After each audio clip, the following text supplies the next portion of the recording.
Hello everyone and welcome back to the channel.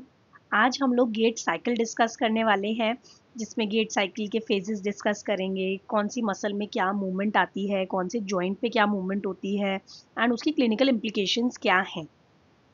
सो थोड़ी सी लेंदी होगी ये वीडियो एंड और ऐसे टॉपिक्स के लिए सब्सक्राइब कर देना आप लोग चैनल। कमेंट्स में ज़रूर कमेंट छोड़ना और नेक्स्ट टॉपिक क्या कवर करना चाहिए मुझे, एंड या कोई डाउट हो तो भी आप पूछ सकते हैं कमेंट्स में।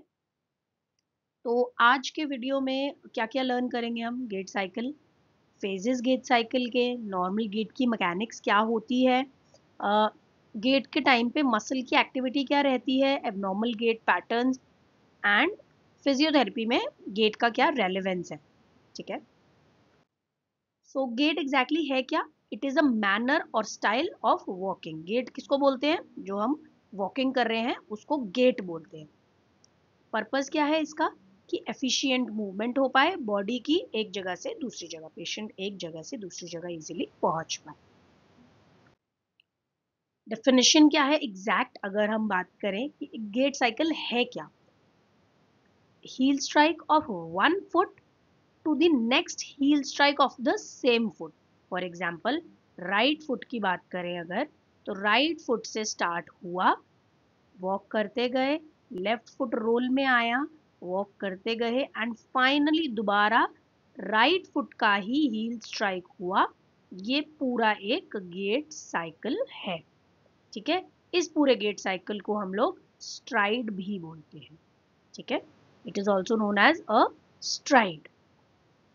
तो फॉर एग्जाम्पल, राइट का हील स्ट्राइक हुआ एंड अगेन वापस वॉक करके सेम राइट का जब हील स्ट्राइक होगा तब वन गेट साइकिल कंप्लीट होगा। अब जो गेट साइकिल है वो दो पार्ट्स में डिवाइडेड है, दो फेजेस में डिवाइडेड है, stance phase and swing phase. Stance phase जो है वो 60% होता है, स्विंग फेज जो होता है वो 40% होता है। ठीक है। इनिशियल कॉन्टैक्ट से शुरू होकर टो ऑफ तक स्टैंस फेज है 60%। देन टो ऑफ से लेकर इनिशियल कॉन्टैक्ट वापस आने तक स्विंग फेज है। देखा हमने भी पीछे बात की थी स्ट्राइड कि राइट पैर का इनिशियल कॉन्टैक्ट हील स्ट्राइक होने से लेकर दोबारा राइट पैर का हील स्ट्राइक होने तक एक पूरा गेट साइकिल है, which is a stride. Stance phase 60%, swing phase 40%। ठीक है। ये है पूरा एक gait cycle. Heel strike, toe off, mid stance, again heel strike left का, फिर toe off, mid stance and heel strike. ठीक है। राइट के हील स्ट्राइक से स्टार्ट हुआ, वापस राइट के हील स्ट्राइक पे एंड हुआ, ये पूरा एक गेट साइकिल कंप्लीट हो गया। अब हम स्टैंस फेज की बात करते हैं। पहले ये स्टार्ट होता है with the heal strike, and होता है विद द टो ऑफ। ठीक है। और जो फुट है वो पूरा बॉडी का वेट उठाती है इसमें। ठीक है। स्टैंस फेज के क्या सब फेजेस हैं? हील स्ट्राइक फेज वन जो कि है इनिशियल कॉन्टैक्ट। देखो हर एक जो सब फेज है ना उसका एक अलग नाम भी है। जैसे हील स्ट्राइक का नाम है इनिशियल कॉन्टैक्ट। ठीक है। जैसे कि ये इमेज, फर्स्ट इमेज, जैसे ही इनिशियल कॉन्टैक्ट हुआ, हील हमारी फ्लोर पे स्ट्राइक करी। ठीक है। पैर जाके सीधा जमीन से जब लगा, पहला कॉन्टैक्ट हुआ वो, जिसके अंदर मसल्स क्या है? Tibialis anterior. ठीक है। इसेंट्रिक लोडिंग होती है। आप मसल्स याद कर लो अभी इनिशियल फेज में, दैट इज वेरी इजी। थोड़ा सा कॉम्प्लिकेटेड हो सकता है, आपको लग रहा हो कि अरे इतना सब कुछ एकदम से आ गया। तो गेट साइकिल थोड़ा सा मुश्किल टॉपिक है, बट अगर आप इसको बहुत मतलब इजी वे में अगर समझो ना तो उतना मुश्किल है नहीं है। ठीक है। पहली बार अगर आप पढ़ रहे हो तो हाँ थोड़ा सा कॉम्प्लेक्स लग सकता है, कंफ्यूजिंग लग सकता है, बट अगर आप एक दो बार पढ़ लोगे ना, इसको रिवाइज कर लोगे ना, तो उतना मुश्किल नहीं लगेगा। तो स्टैंस फेज जो कि 60% होता है, उसके सब फेजेस होते हैं 5। पहला है हील स्ट्राइक, मतलब जैसे ही पैर नीचे लगा, खड़े होके जैसे वॉक करके ट्राई करोगे ना तो समझ आ जाएगा। जैसे जैसे ही पैर जमीन पे लगा, हील स्ट्राइक, उसके अंदर टिबियालिस एंटीरियर मसल यूज होती है। ठीक है। अगर अभी मसल्स मुश्किल लग रहा है याद करना तो अभी सिर्फ सब फेजेस याद कर लो कि हील स्ट्राइक होता है, फुट फ्लैट जाता है, मिड स्टैंड होता है। मसल्स बाद में याद कर लेना, पहले जब ये याद हो जाए फिर उसके बाद दोबारा आ जाना इस स्लाइड पर एंड मसल्स याद करना, वो भी एक इजी मेथड है। ठीक है, तो आप सेव कर सकते हो इस वीडियो को कहीं पे, so that you can return back to this video, नहीं तो आपको एक्सरसाइज थेरेपी के प्लेलिस्ट में मिल जाएगी इजीली। ठीक है, फिर सेकेंड है हमारा फुट फ्लैट, एड़ी रखी, पूरा पैर रखा नीचे। ठीक है, उसको दूसरा नाम है लोडिंग रिस्पॉन्स, जिसमें मसल्स यूज होती है क्वाड्स एंड ग्लूट्स। ठीक है, थर्ड इज मिड स्टैंस, जहां पर एक पैर पूरा जमीन पे है और एक हवा में है पूरा।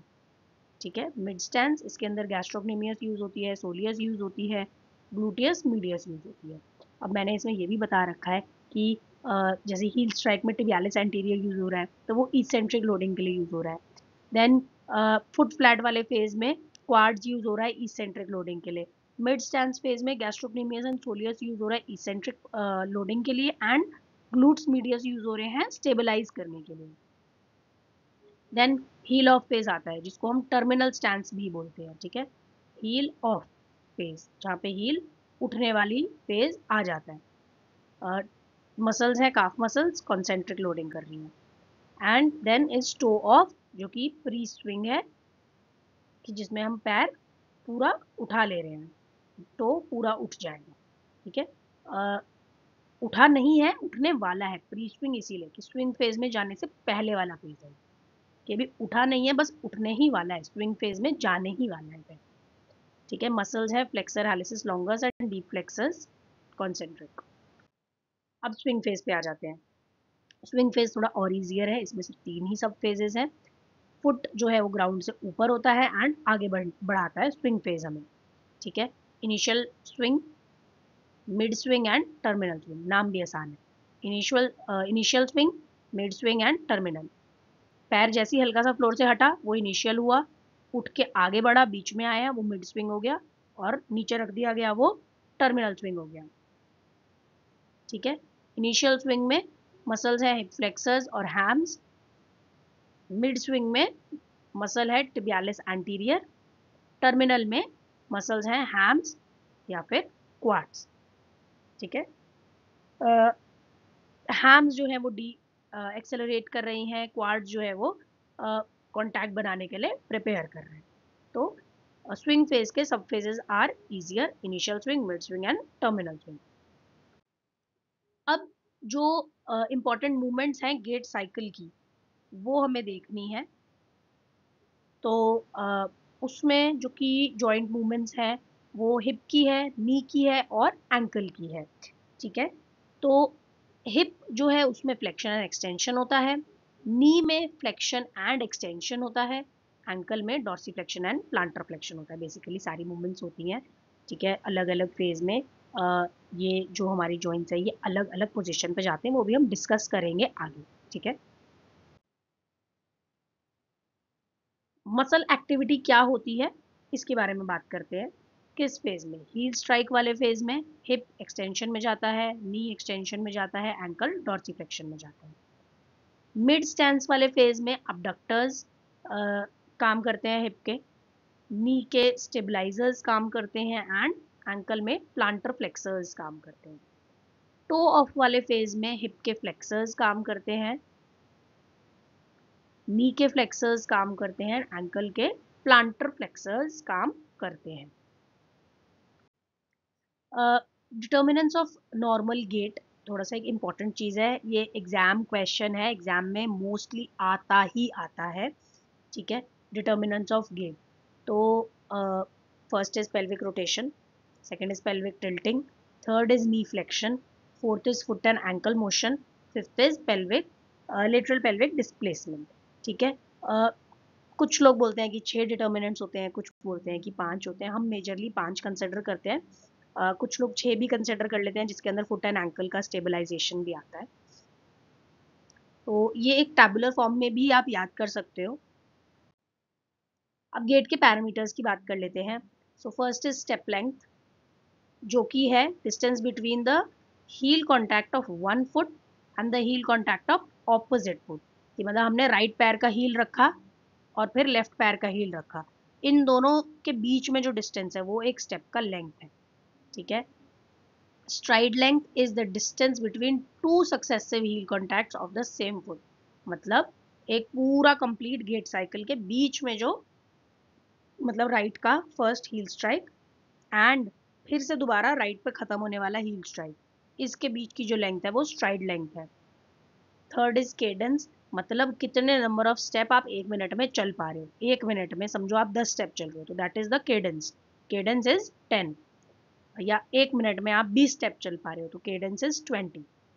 Now velocity, it is the speed at which a person, it is the speed at which a person walks. ठीक है, यूजुअली हम लोग ये मेजर करते हैं मीटर पर सेकेंड, कितने, 1 सेकेंड में कितने मीटर चल पा रहा है पर्सन। ठीक है, वो उसकी वेलोसिटी हो गई। Then base of support, lateral distance between the feet during walking indicating balance and stability, की दोनों पैरों के बीच में कितना डिस्टेंस है, वो बेस ऑफ सपोर्ट हो गया पेशेंट का, जिससे कि उसका बैलेंस एंड स्टेबिलिटी का पता चलता है। अब abnormal gait patterns, antalgic gait, Trendelenburg gait, ataxic gait, parkinsonian gait, hemiplegic gait, scissoring gait. I think हमने ये कहीं तो डिस्कस किया है एबनॉर्मल गेट, अभी किसी वीडियो में है।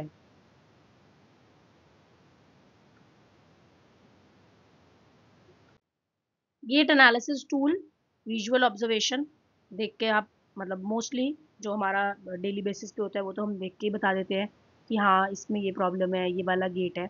नहीं तो दूसरा वीडियो एनालिसिस है कि आप पेशेंट का वॉकिंग का एक वीडियो बना लो एंड देन बाद में उसको स्क्रीन पे प्ले करके यू एनालाइज इट, थोड़ा सा स्लो मोशन में आप प्ले करते हैं।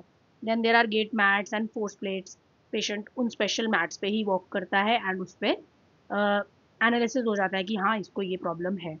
Then there is electromyograph and then motion capture systems. Multiple cameras लगे होते हैं, जगह जगह से कैप्चर करते हैं एंड फिर एक एनालिसिस होता है।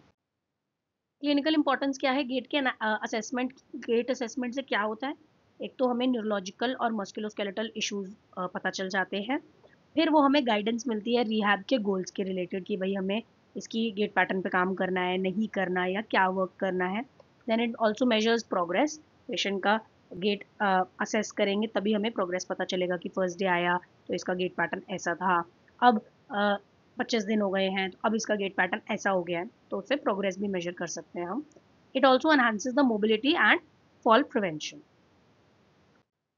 Physiotherapy management based on gait, muscle strengthening, balance and coordination training, orthotics and assistive devices and gait retraining exercises। ये तो मतलब बेसिक है, ये तो हमें पता ही है, हमारा काम है। Thank you for watching and कुछ भी डाउट हो तो कमेंट ज़रूर करना, सब्सक्राइब कर दो ऐसे और टॉपिक्स के लिए।